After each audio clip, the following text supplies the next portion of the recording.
But this one didn't work. Well, I haven't gone live yet, but it did work. So it was on YouTube's end. So we're gonna be live in a few seconds. So here, can you go back to the old YouTube one? Yeah. And can you please share this?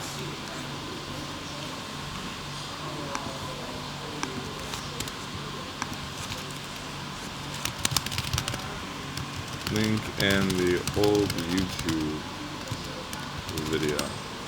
Hey, Lakshantha, can you please share the new link I sent you in the old chat room? Because it was on YouTube's end. Oh, okay. Well, we'll try to do this. I don't know if it's working. It says that it's working. Our stream is healthy. But we don't. You can show the preview. Dun-dun. Please stand by. Who said it was live? And look, it must be live. It says end stream. But Hi, Lakshantha. Can you see us?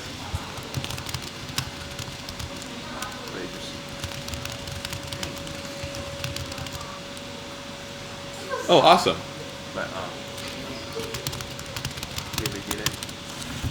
Okay. So that's cool. We just can't see ourselves. wow, that's a Okay. Well, this is called... Hi, Howard. Thank you for replying. Glad you can see us. Sorry. I guess YouTube Studio is in beta, and we're finding bugs for YouTube. The old video, for some reason, wouldn't launch, the old URL. But it looks like this one is going. So I'm happy. That was a little stressful for me. Yeah. All right. So I guess if I look back here, I can see us in frame. I just can't see their questions. All right, cool.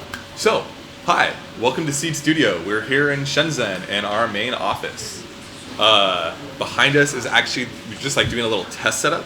So behind us is like actually some soldering stations and a reflow oven, and then a bunch of components. I'm not sure if you can see what I'm doing. There we go. Yeah. So you can't really tell what we're doing, but this is what's going on. And then over there is a bunch of RF and multimeter test equipment. Back there, behind the camera, is all the engineers. So there might be a little bit of noise today. This is our first attempt at this. We just wanted to get it going, and it's been a little challenging with China's firewall, but we're here. So we'll figure out better solutions in the future. All right. So I want to introduce someone that's, well, first I'll introduce myself. My name is Seth Welday. I've been with Seed for about getting close to 3 years now. Oh, that's a long time. Yeah, I'm getting old. Thanks. Young guy here. So I want to go and do this stream, kind of introduce more about Seed, our culture, introduce our engineers, even some who might be a little bit camera shy and are a little bit afraid of their English. And also, yes, my coworker told me I'm not looking at the camera. That's because I'm trying to make sure that I'm on the screen, and I can't. It's complicated. Yeah. Beta versions are not great. I'm definitely have to report this to YouTube. Anyway, so I want to go and let people know more about China, about us. That's a great idea. You're a smart man. Yeah. All right. That's why I like you. You're a great intern. All right. So I want to introduce people more to China engineers, a little bit of the culture and how things are designed, and different makers in China. So today is one of those first times I'm doing that. One of the first things I want to do is introduce one of our interns, Tony Lin. Hi. Speak up, don't be afraid. Oh no, just I'm an intern from Tribal S Factory, and been studying S Factory for half a year, and this is my third month here, right? Your third month, yes. Yeah. So don't be afraid, speak up a little bit. I don't know how well they can hear us.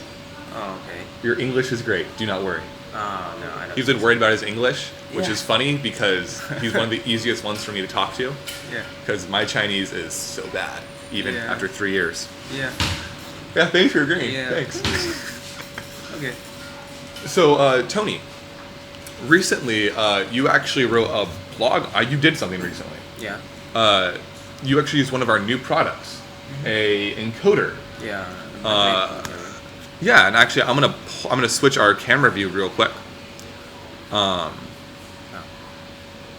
browser broke. I can fix this, but darn it, window capture, Google Chrome. Okay, there we go. I fixed it. So it should be appearing to you guys right now. Let me go ahead and pull up the encoder that you used from our product. Yeah, it's this one. And then you can tell us a little bit about it, and then we can show off your project as well.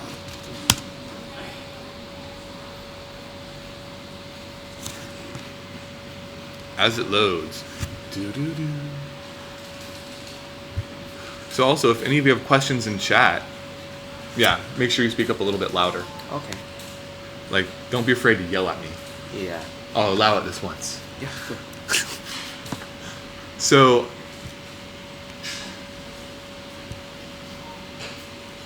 oh, there's an echo? Alright, well, I'm not sure how to fix that quite yet, but we'll work on that next time. We'll try to use a better mic and stuff. Alright, so our VPN is super slow today. But this is the encoder we use. So it's a 12-bit magnetic rotary encoder, essentially. Yeah. So, why did you choose to make something with this product? Because the traditional encoder is Speak up a little bit more. Yeah, because the traditional encoder is issued to link something, but this you can just use magnetic, and it's untouchable. Okay, so the reason that you wanted to use this was basically because normal encoders have to have like a gear shaft. Yeah. Whereas this one, you just place something against with a magnet, and as it rotates, it can detect it. Or even if it's not touching, as long as it's within a few millimeters, centimeters. Yeah. How far away can you be? About 1.5 to 5, I think. Here. Yeah. Okay, so centimeters or millimeters? Millimeters. Millimeters. Yeah. So you'd be half a millimeter away, and you can actually have like the motor turning and still detect it. Yeah. That's actually really cool. That means that you can basically add an encoder onto a motor. Yeah. So you can take like a non-encoded motor and just turn it into an encoded motor. Yeah, you can put a magnet inside.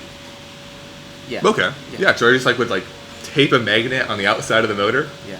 Okay. Yeah, that's cool. No, that is actually really cool. So now I can modify pre-existing things. Honestly, I'm learning about this for the first time because I didn't do my research. I'm a bad employee. So that's actually really cool. Yeah. So you decided to make an inverted pendulum out of this. Yeah. Why an inverted pendulum? Because it was fun. Because it was fun. The balance is very beautiful. Do you think that? Yeah, I can see that. So Yes, so you really. you think the act of it balancing itself is Yeah, it's very beautiful. Okay. That's really cool, and I want to do that for a long time, But you never got around to it. yeah, Okay, so until now, we should talk about your background. What do you study in? Well, one, how old are you? 20. You're 20, Yeah. so young guy. And what are you studying again? Computer science. Computer science. Yeah. Okay, but you're focusing more on hardware integrations. Yeah, more about robotics. Yeah, robotics. Yeah. All right, cool. So as I'm getting feedback from people, I'm going back and forth between the streams. I actually want to show off your project real quick. I know we were talking about news earlier, but since we're a little late, I want to show off the cool thing first. Yeah. I actually want to show off your project real quick. So I'm going to go grab it. Yeah. So I also want to point out that he also wrote all the software for this. So even the PID controller, you did all that from scratch, right? Yeah. All right, cool. So we're going to move some things around, but I want to show off his really awesome project. So, yeah, sure. So this is his project right here, and we're gonna set it up and show it to you guys in a few seconds. See that? I need to go plug it in. Well, let me go plug it in first. That's gonna be the pain in the butt here. So we should place that. Unplug my MacBook. Yeah, well, as long as this goes well, we'll actually get a more permanent setup, so it's easier to show you guys these demos and everything. But due to some VPN issues, we're a little limited. So now you can see the office behind me if you can gander a peek there. Okay, we'll place this here. We'll go over the setup with them in a second too. Hide my backpack. Well, I need to move these cables so we don't hit them. Alright, and where's the power? Right here. Alright. Do we need that? What? Well, it's plugged in right now. So we should be good. So, let me flip this around so I can see what I'm showing off.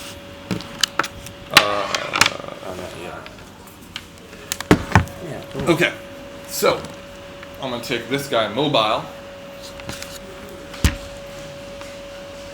So this is the project right here. Shall we? Yeah, make sure it's good. So it's self-balancing. You see there's some jitter, but that's as it's self-balancing. So if he taps it, it straightens back out. Now I can't see chat right now, so I'll check in like about 30 seconds. But as you can see, whenever you tap it, it rights itself. Now, we didn't clamp it on the table, so it's kind of vibrating off. But we have some attachments we can put on top too. So for example, we have this guy right here. What I can do is I can slide it on. If I don't break it. Ah! And I broke it. Ah! Here, I'll let you do that while I try to hold this. So, we got it back up and running. So I want to point out a few things real quick. Oh, sorry. That's funny. So I want to point out a few things real quick. The encoder is right here. And over here is the motor. So, the motor is right here. I'm sorry. No, the motor is right here. The motor is over here. And you have it going through this strap or drive. There's a word for it, but it's escaping me because I'm so smart. Yeah. Which is pulling it back and forth to let it move back and forth to stabilize it. Yeah. And then you have the encoder here, which is detecting the angle of this shaft. Yeah. So we can always tell. Oh. So you can always tell where it's located. Let me do this. All right, I'll let you do that. I just gonna be touching it while I'm holding a camera and trying to watch the video. And then we have the ultrasonic sensor over there. Just a standard seed ultrasonic sensor. Yeah. What is this for? Just for the, So it's to make sure it's always positioned in the middle? Yeah. And this one is angle. Okay, so you made 2 PID loops. Yeah. So that's cool. So real quick, tell me about PID loops. This Do you actually know what PID is in English, or do you still the Chinese version of this?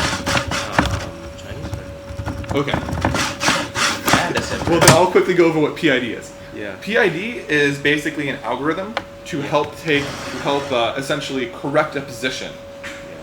You have the P, which is the present location. Yeah. So you have some values that are based off the present. Mm-hmm. So think of it as like if you want to think about it as an equation, it's just an equation, base equation.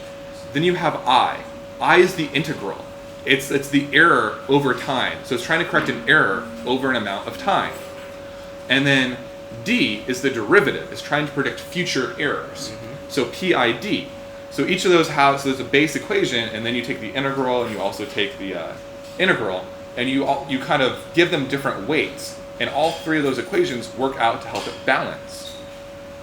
So that's pretty cool. Now, can you go ahead and try it again?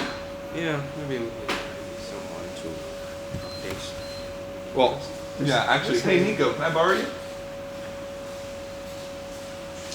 The clamps are right there. Oh yeah. We have clamps.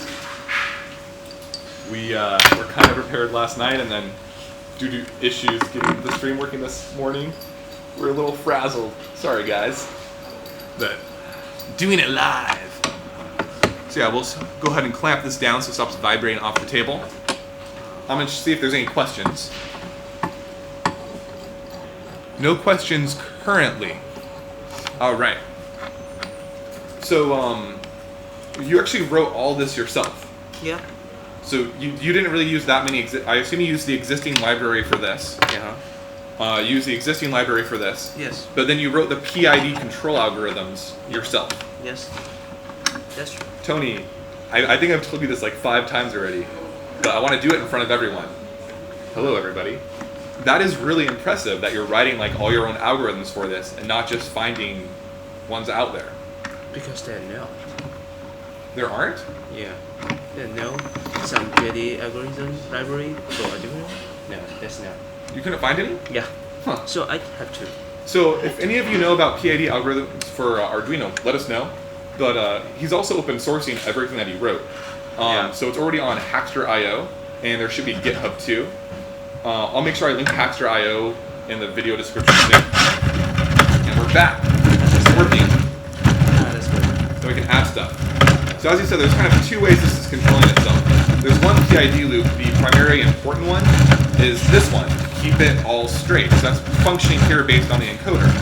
The secondary PID loop is here with the ultrasonic sensor. Keep it centered. Go ahead, put it on. I wish I had a longer cable for it. And it's going to fall eventually and hit my foot, but that's okay. Every time I demo this, it hits my foot. But that's just because I'm also a klutz. This is really cool. I really like this project. Yeah, try one more thing and then we'll go ahead and stop it and we'll talk about the rest of what's attached and how you actually built it.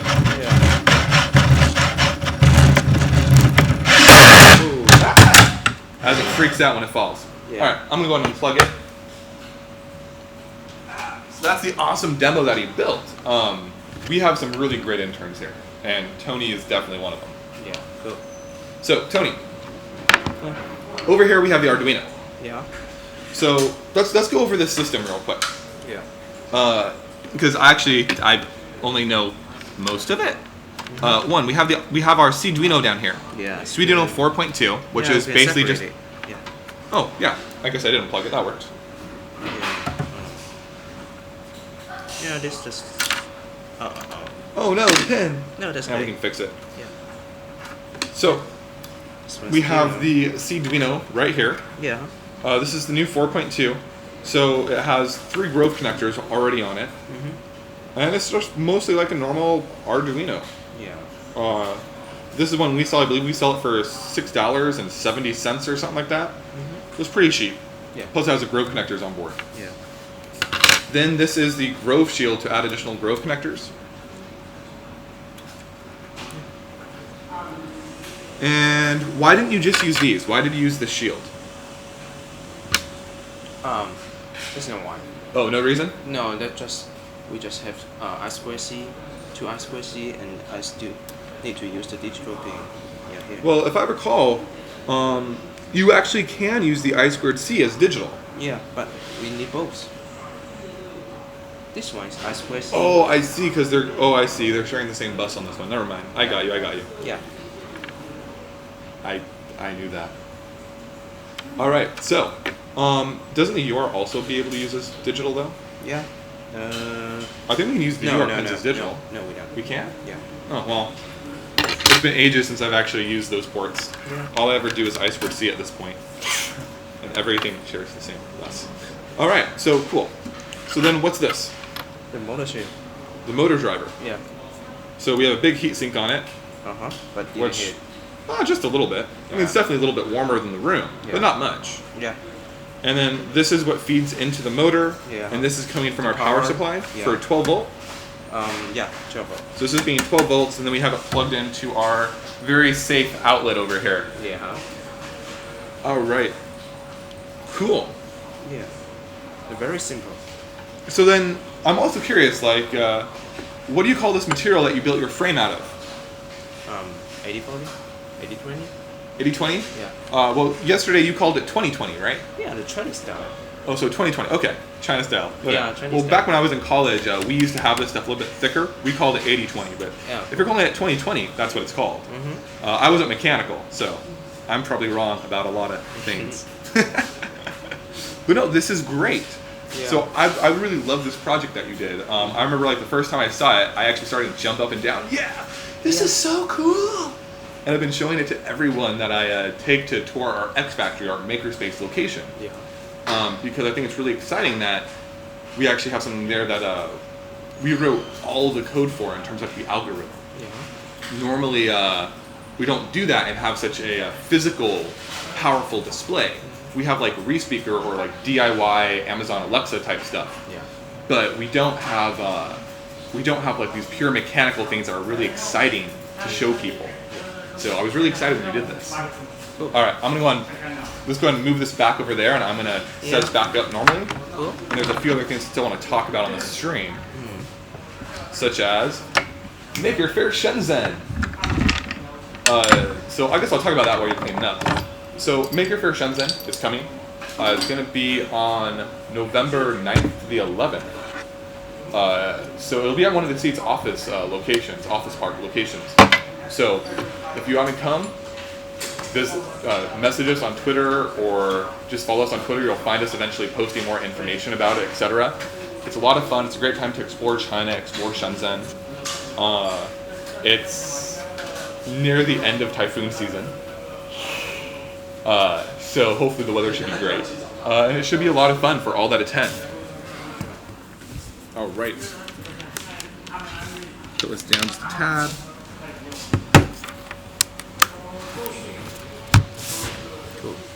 Cool. So, I wanted to get that. Let's check back for questions since we can't do two things at once. Oh, Howard said you had a nice project. Yeah, thank you. Thank you, Howard. Again, sorry, I don't know why, like on YouTube, we can't see the feed that you're seeing. So we have to always make sure we're in frame by checking the section that has no comments. So I'm really sorry if I delay in responding to you today. Yeah. I'm definitely gonna figure this out because it works fine on my personal YouTube. Okay, so we talked about that. Something else I want to talk about too wasn't just Maker Faire Shenzhen. Actually, Violet, if you're in the chat, do you have the link to Maker Faire Shenzhen ready? Can you send it to me on WeChat and I'll share it? Or can someone link me on WeChat the Maker Faire Shenzhen thing and I'll figure out how to paste it in the chat? Someone sneezed very loudly. All right. So, also some other things I want to talk about today is just what. So you're a student in China. You're a college student. Yeah. What university are you attending? Guangzhou University. Yeah. Okay.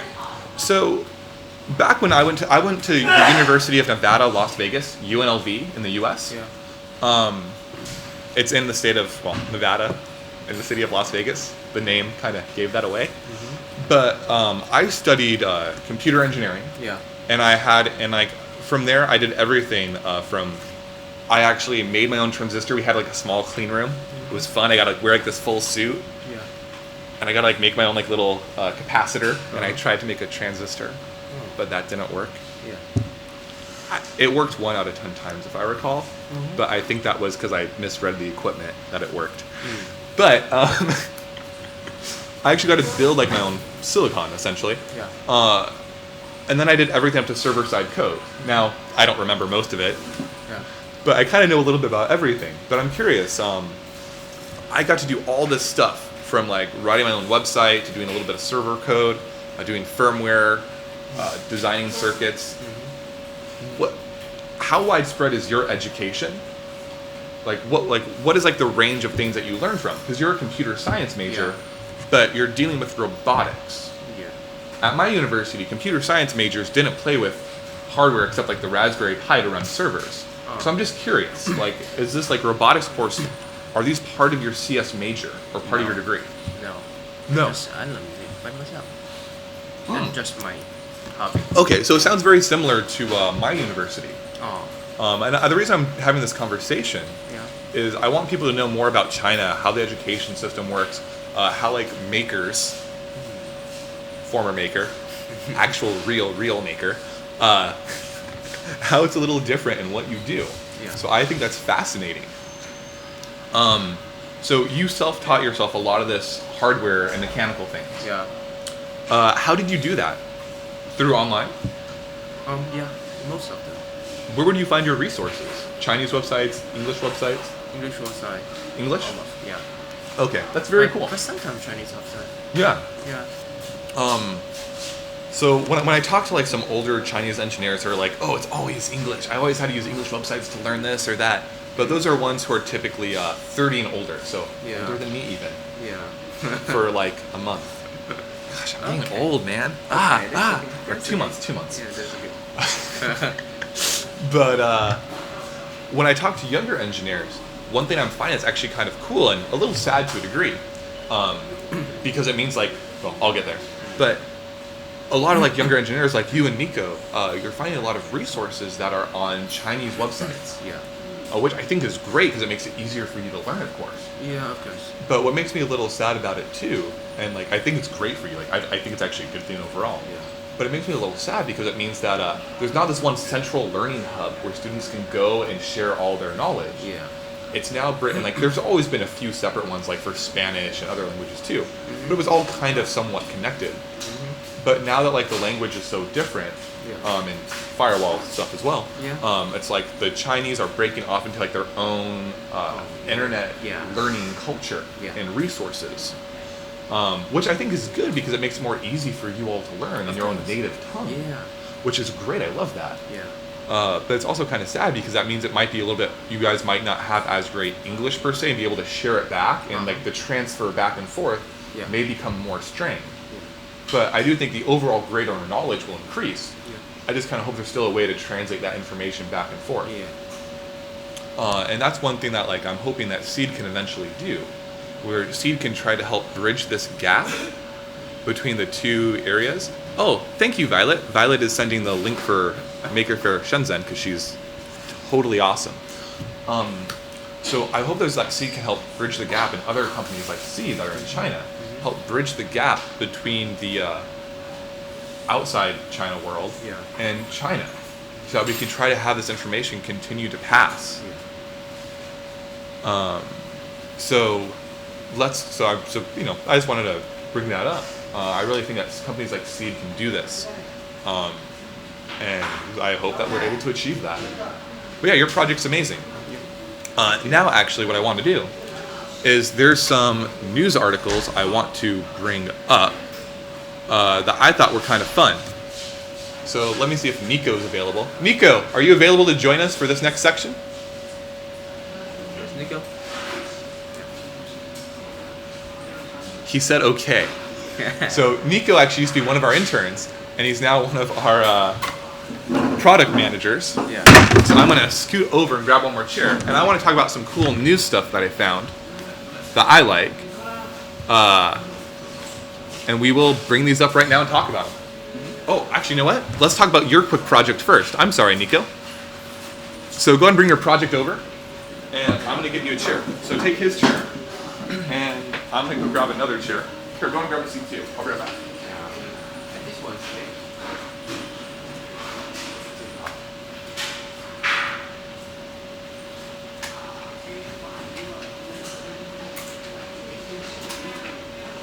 Alrighty.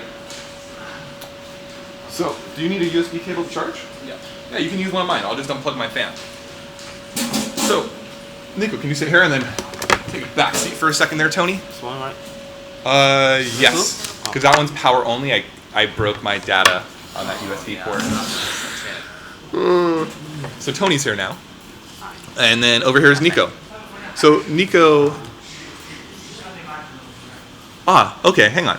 First, I want to answer this question. Howard is asking, what computer languages are being taught to you in your school? Computer language? Programming languages. Oh, okay. C, Java? C, C++, Java. Almost. Sometimes Python. Sometimes Python? Yeah. So sometimes Python. Yeah. Okay. I'm a little surprised. I thought that you guys would do a little bit less C, more focus on C++ and Python at this point. Yeah. But that's still pretty cool. Have they ever talked about Go or Rust? Yeah. Okay. Because I think that like out of all these languages that come and go, I think Go and Rust might actually stay and get a lot of traction. Yeah. Go being a potential replacement down the road for Python in some areas. Not all, but some. Yeah, some. Because Go has the benefit of being, I believe, multi-threaded, whereas Python is essentially single-threaded. Yeah. And then Rust being basically just a nicer, cleaner way to do C, is my understanding. Where it still can be very low level, like C, but it doesn't have all the baggage and history that C does. One thing that I hear a lot from people is that that there's like 20 ways to do something in C, and that's mostly because of not how powerful it is, but because of the history of C and how they keep on adding new features that kind of let you do things in different ways. So it's kind of keeps all this baggage. But that's just what I've been talking with some of my friends back in the US about. I'm not really a software guy anymore. So just what I've been hearing and understanding. Yeah. Besides, I was never a great software guy. I was always more theoretical. Yeah. So I hope that answers your question, Howard. C, C++, Java, and a little bit of Python. All right. So Nicho here has a project. And actually, it's showing off one of our new products, which we have not released yet. This will be the first time we're announcing it at all? Yeah. Oh, cool. So first time to hear about this new product. So first, Nicho, you started as one of our interns. What? You started as an intern of Seed, Oh, yeah. and now you work here full time? Mm. Sweet. All right. So you've been working for Seed for how long? Almost a year now if you count your internship, right? Yeah. Yeah. All right, cool. So why don't you go and hold up to the camera what you've made, and I'll actually do a full screen real quick. Here's a little project about environment sensing box using the Seeeduino M0 and So it's just an environmental monitor? yeah. Okay. And this is And the here M0 Yeah, Seeeduino. M0 and the SCD30 by Sensoria. Okay, so this is a CO2 sensor. Yeah, and temperature and humidity sensor. Inside. Okay. Oh, I just want to point something out. I want to point out like the CO2. Sorry, I think it's really cool. Very cool. So actually, it might be hard to see, but we etched onto this cover CO2. I know it's not the most up-to-date way to show valence electrons, but this shows the valence electrons between CO2, one carbon and two oxygen atoms, and how they're connected via valence bonds. So it's pretty cool. I really like that little touch. I know it's not like the cloud that we're supposed to be using now, but that's hard to show on like an etching. So that's the old school way, but it's pretty cool. All right. And then what's this one down here? Okay, here's our new OLED, Growth OLED. It's using a new display, new screen based on the SSD 105, and compared to our old version, it has like high efficiency. And So it has high efficiency in terms of power? yeah. Okay. And it just need a little components, like we just add some left shifting. Oh, so it needs less components than the other ones to function. Yeah. Okay, And- so it makes the PCB cheaper and everything too. Yeah, and the most important thing is this product is fully compatible with the old version, so you can just use the old code. So all old software should work immediately. So it's Yes. fully library compatible. Yeah. Can you hold it up close to the camera so they can see it? And what's the resolution on this? Resolution? You mean the screen? Yeah, what's the resolution of this screen? Based on SSD 105. SSD 105? Display chip. Okay. But what is like the pixel count? Pixel by pixel? 128 by 64. 128 by 64? Yeah. So 128 by 64. Same to our old version. Same as the other version. Yeah. So that's pretty cool. Sweet. So when are we going to be releasing this product? Maybe next month. Or Maybe next month? Oh, this month. So either near the end of this month or sometime next month. Oh, yeah. Well, this if we product don't release it by the end of this month, expect it near the end of next month, because just so you're all aware, the first week of October is a huge national holiday for China. Yeah. Oh, yeah. So pretty much everyone takes a week off. It's called Golden Week or National Week. So I'll be going back to the U.S. And like since Shenzhen is like a very young city, and like almost everyone in this city of like 12 million, actually I think it's over 20 million if you count everyone, people is visiting, like about a fourth of them or a third of them leave Shenzhen to go back home. And Shenzhen like turns from like this crowded city to like almost a ghost town. Yeah. It's kind of eerie, and like all these stores and restaurants are shut down because they're back visiting their families. Yeah. So it's just kind of a cool thing in China. And it's like this mass exodus of like millions of people, like more people than live in most countries. So it's kind of crazy. Sorry, I had to share with that. But what is the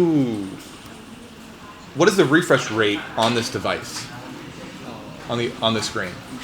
It's based on the code that you want. Okay, so it's based on code. Yeah. Okay, but theoretical, what would be the max refresh? Do you know off the top of your head? Like if you had an infinitely fast processor. I never test about it. Okay. All right, so we'd have to get that information from the data sheet still. And Yeah. okay. Actually, it depends on the I2C. Oh, so I squared C is the limiter. Yeah. That makes total sense. This is an I squared C one. Okay. So when you're using this Got you. OLED screen, use our Seeeduino M0 is much faster than Seeeduino Oh, of course. 2. Yeah, of course. But at the end of the day, like the OLED screen could probably update almost as fast as the I squared C protocol. Yes. Okay, that makes sense. I squared C is not actually super fast. Does I squared C even go over a megahertz? I forget. I don't think it does. No, man. No, I squared C is sub megahertz communication. Okay, that's what I thought. All right, so let's go ahead and move on. So this is like really great. I love that you built this literally just yesterday, and I was able to get him to come on with it. Yes, I think this is great. We had some really great interns who become full-time employees, and interns that we have to kick out so they can finish their school Yeah. and then come back later. Yeah, thank you. All right. So next, I want to go over and talk about some stuff that I just find interesting. Hope you all do too. So the Teensy 4.0 is here, and they're using the Cortex M7. Wow. Cortex M7 is pretty new. Yeah. Of course, like this is a ARM architecture. The M7's the beefier version of the M4. Essentially, has a lot more I/O capabilities, has more memory. It can be faster in general. So it's kind of fun to see this. And Teensy has always had this promise of being a very small form factor. So I'm going to try to do this while we still look at the camera. This is not going to work well, is it? Oh, the image never loaded. Oh no. Refresh. I want to at least get this first image.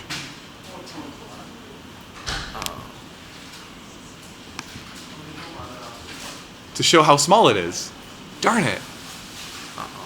I didn't right click there. Here we go. It's, as you can see, it's sensor. There we go. So you can see how small this is. This is a pretty cool size. So I think that's near the same size as the other Teensy modules. But you can see how fat and big that M7 is. And that's the small version. Yeah. So obviously also here, like I don't think they broke out all of the pins. Of course not. I've read this article like when I was very tired last night, and I was like, this is really cool. And so I don't remember anything from the article except that I was excited. I think it was like 2 a.m. when I read it. I'm a bad person, okay? But it still breaks out enough to do some cool projects, and they made sure Arduino code works on it. Oh. So this is really exciting. So I think it's cool news. I'm excited by this, and I want to see what people are able to create with it.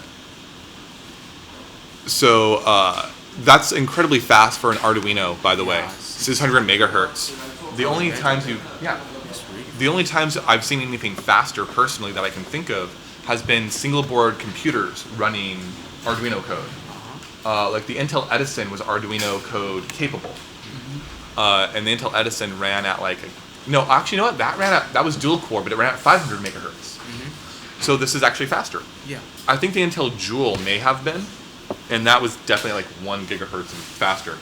But there's not necessarily a lot that goes faster than this for the Arduino world. So I think that's pretty exciting. Also, like the huge increased memory size. Here it is. It has 1 megabyte of RAM and 2 megabytes of flash. That's huge compared to what you would normally find on an Arduino capable board. Yeah. So I think it's actually really exciting. And something else that I actually really liked about it was that it has an RTC. And the flow-point processor. Yeah, so it has the FPU, which is always good. So you can actually do machine learning stuff on this. Yeah. Something we're going to get to in a minute, machine learning on the edge. But I think that's really cool. Have either of you ever played with a Teensy by chance? I know that here in China, You can get really cheap options that are basically knockoffs of them on Taobao for like 1/10 of the price. Yeah. But have either of you played with like a Teensy before? You have? No, we don't. Oh, you haven't? Okay. I played with one once before, and all I did was I played with a gyroscope and a buzzer, and I just wanted to play with it. It took me like just a few minutes. I just like wanted to solder stuff up because I hadn't soldered in a while. Soldered up to Teensy. It was like an older Teensy too. I think it was like one of their 8 bits, so not even not even like a ARM-based architecture. But all I did was like when you turned it upside down, it would go bzzz until you turned it right side up. Very lame, but that's me. I've saw Teensy about 2015. 2015, you heard about it? Yeah. I don't remember what year they came out, but it's pretty exciting. So it's pretty exciting. Like over here, you can see how fast the connection speeds be. So if you want to plug in additional memory to it, like a flash drive or something to give additional memory. It's doing sweet and box. Well, yeah, dude, this is loaded. Like if you actually look at the size of this chip, that's pretty big. And I have a feeling it's a BGA. So I think it's BGA on the back. Yeah. So you're going to have so many outputs. Like they broke out almost to nothing because there's literally not enough room on this board to break things out. Bluetooth or Wi-Fi. Okay, so does it have Bluetooth or Wi-Fi? We're about to find out. I don't think it has either built in by default for the Teensy. I don't see any antenna here, so I think you'd have to plug in a Wi-Fi module or a Bluetooth module. It's just an MCU. Yeah, this isn't like a SoC. It's essentially just the MCU. Yeah. So there's no Wi-Fi or Bluetooth built in. Yeah.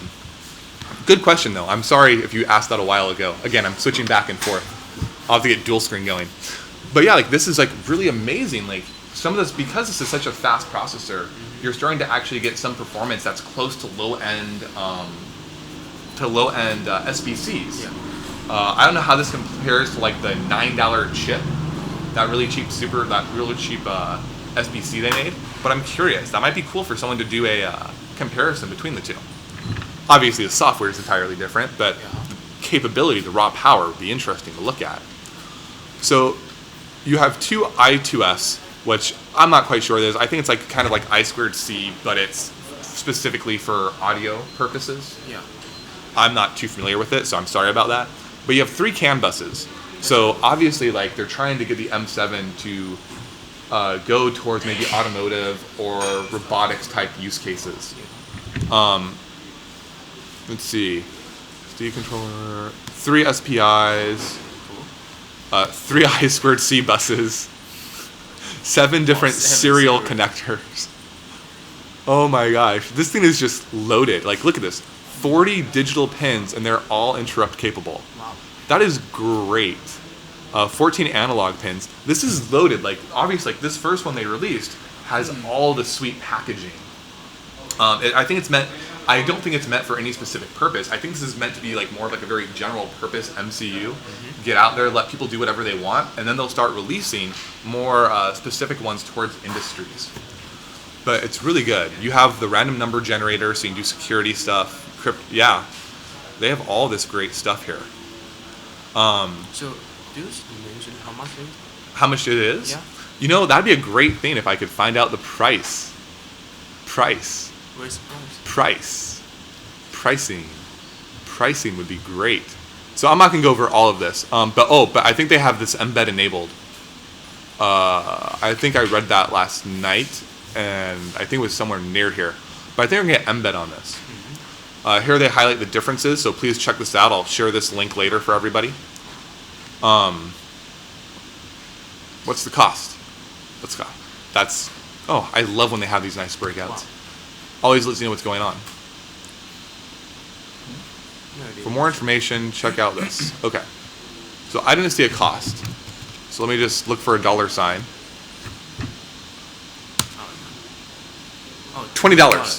So $20. You know, that's actually pretty cheap for like this newer M7 stuff, for being one of the first boards out there overall.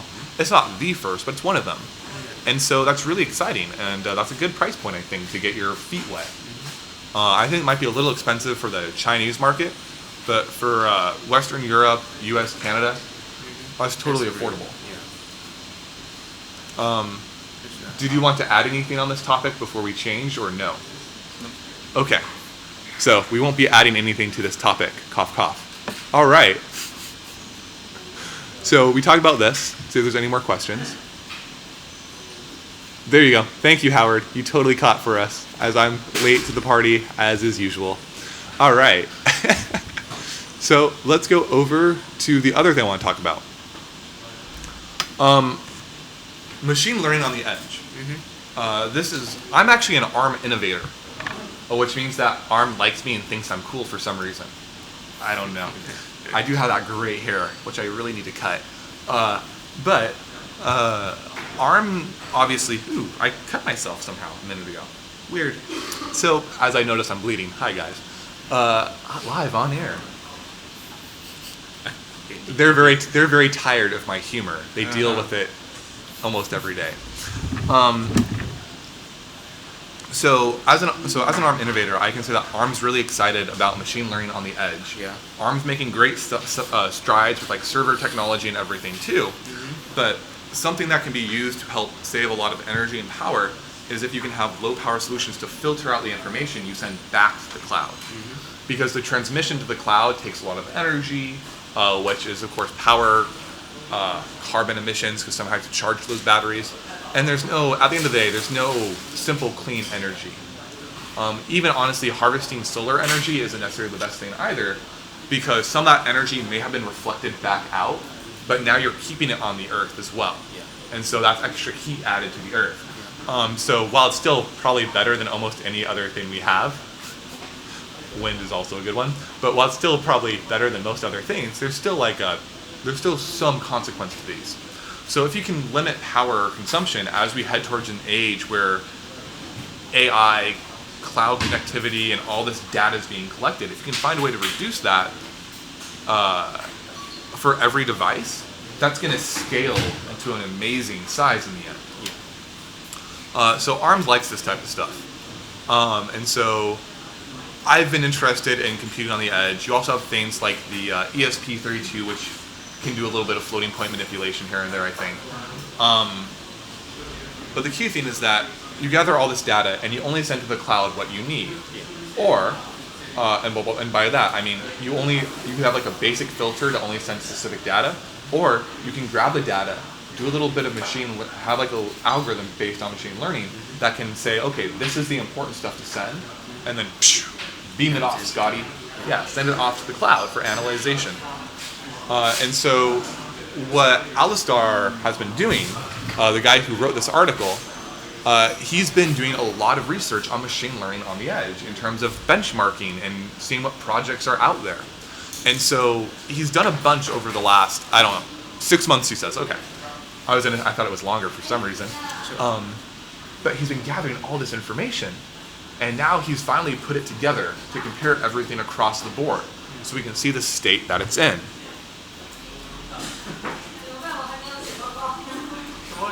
Is the stream dead? Oh, for how long? During my monologue. Let me find out what's going on with the stream. Oh, stream died, yeah.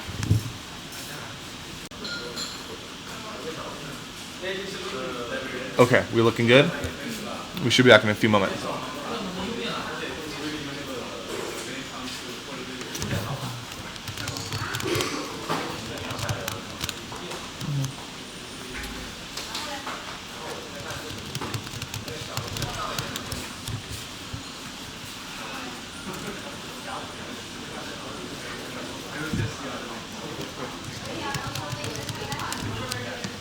Are you running away? Okay. Can you check the stream for me?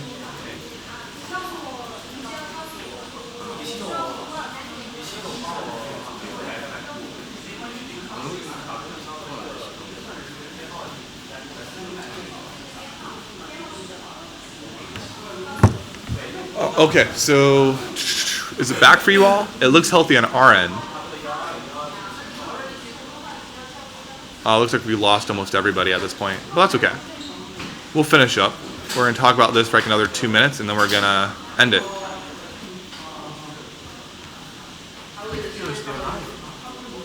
Oh, we are? Oh, good. Okay, well, we're back, everybody. All right, we're going to wrap this up in like the next 5-10 minutes for sure. All right, so we're back. So ARMS has this big initiative basically to try to get more, well, obviously to sell more processors. Yeah. Want that money. But I think there's a good reason for it. If you can limit the data you send, if you can limit the data that you send over the air, which takes a lot of power, you can actually save more energy in the long run. Yeah, I just think you make the algorithm more focused. Yeah, I agree, because then if you have people that are writing the software for the edge devices, they can focus on that. Yeah. Whereas the people that are trying to get like the larger data set to turn into something actionable and usable for an end user, they don't have to focus on as much data. Yeah. They just have to focus on data that's already decent. Yeah, and you will waste a lot of resource. No, I agree with that. That's a lot. I really didn't think about that, but you're absolutely right. Thank you, Tony. So, he basically did a roundup over all these different boards, from the Coral dev board, the Jetson Nano, and most of these are all going to be SBCs here. But he's also reviewed a handful of MCUs as well. So ARM's really big on getting these. So for this one, he's been mostly focused on these SBCs and comparing them, because right now they are the way to go. But he's also done a handful of articles, as I was saying, on these lower power MCUs. And he's going to be doing more, especially now the M7 is out. And he has more time to work with that. And as we get to the M33 and 23 and those, as long as they have a floating point unit, they can start to do machine learning. And we have Google that released what's called a TensorFlow Lite. Have you heard about that? Yeah. Yeah, they released that specifically for low power MCUs. Really? So, yeah. Actually, SparkFun has a low power board called Apollo 3 the board's called Artemis, or the module is called? I don't remember. One's called Artemis, the other one is called Apollo 3. Basically, it's very low power M4 processor with a BLE. Wow. And so this guy is capable of doing machine learning, very low power. So great job to SparkFun for making that. I think it's an excellent idea. They sell the module, they sell a dev board, so it's pretty cool. It's kind of similar to our W600 product line. Wow. But they go over all this stuff and do a huge benchmarking, so people kind of know what to pick. And he'll keep updating this, I believe. So I think it's pretty exciting. And he has all these guides on how to work with, like, for instance, here's a Google Edge Tensor Processing Unit. Yeah. He has all this information on how to use it here. So this is a fantastic write-up that I definitely will be sharing with our users on the text once we're done here. He's just done a fantastic job rounding up all this information that otherwise can be kind of difficult to find. And it also includes Raspberry Pi 4, which was just released a month ago. So it's very out there, shows the temperature based on this stuff. All this information you might need to decide, can I use this board in my production?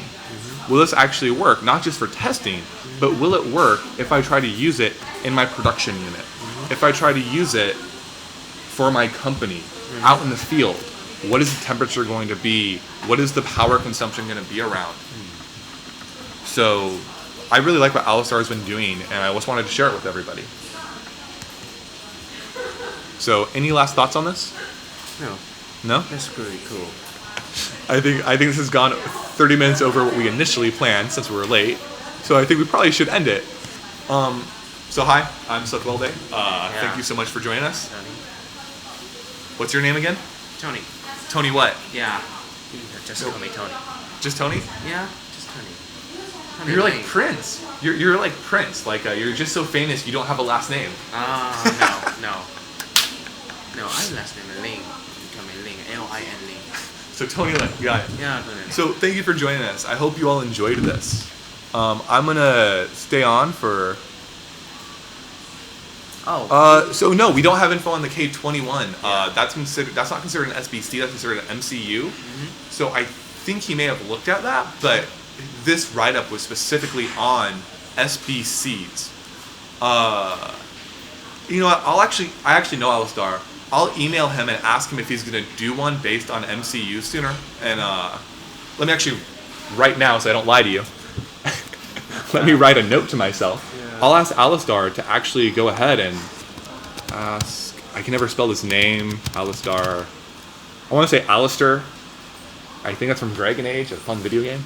But I'll ask him to do one on MCUs, such as the K210, the M7. Some of them, all of them are a little different for the M7 line and the M4 line because they can add FPUs, they can add more memory, that type of stuff. But I'll ask him if he'll actually do that.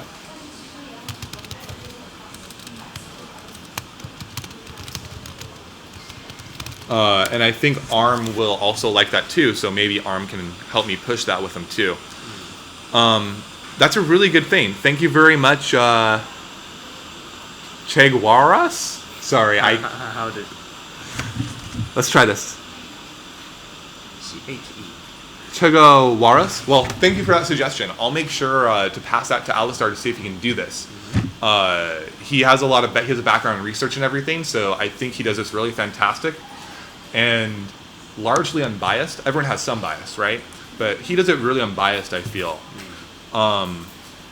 So I really like what he's doing, and I would love for him to do this. Yeah. So thank you for that suggestion. I'll make sure I ping it over to him. But I think we're about done. Yeah. So if there's no final question, everyone, I think we're gonna head out. Thank you for joining us on our first live stream. Please, before you leave, if there are any issues like audio sucks, video sucks, leave that information so I can take it back and try to fight for more resources. Yeah. Cool. All right, you are free to run. If there's any questions, I'll take care of them. Yeah. Thank you so much for joining me, Tony. I really appreciate it, man. It's okay. Or are you gonna come to English Corner tonight? Tonight? No, I'm a project to do. Freaking you know me. I know. Tonight? Yeah, English Corner is on Wednesdays. But that's in the afternoon. Yeah. Well, I'm sorry. I moved it from. It used to be 6:45 to 7:30. I moved it to 5:10 or 5:15 to 6 o'clock. Oh. Because too many people didn't want to stay after work for English Corner, so I moved it up. Cool. And I'm going to teach them how to use. While I wait for questions, I'm going to teach them how to use. A video still running? Yeah. I'm going to teach them how to use the microbit with Grove products. Oh, cool. Because a lot of our members actually don't know how to code or anything. They are work on the website team, online sales, cool. distribution. They know very basic stuff, but I figure if they can use the graphical interface of Microsoft MakeCode, drag and drop, it'll be easier for them to learn than Arduino code. Yeah. So as long as they can just learn a little bit, they can relate to our customers more.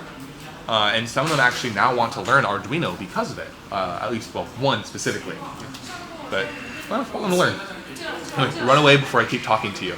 Yeah. Thanks, man. Appreciate it. Hopefully I'll see you this weekend. Yeah. What we're having this weekend? Maybe board games. With, Really? because Samantha's interested. So, maybe board games and stuff. It'll be fun. And barbecue. So we take this back to aspect. I can take it later, so don't worry about it. Just head back, because I know you have stuff to do. I'll take it back either today or tomorrow for you. Okay. Cool. Do you need it today? No. Yeah, then I'll take it back today or tomorrow. All right.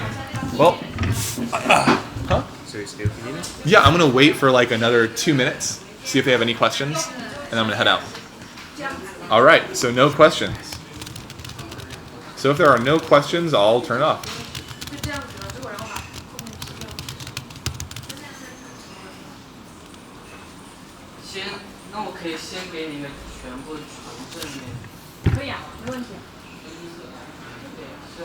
In the meantime, everyone's like, Seth, you're in the way of the test equipment.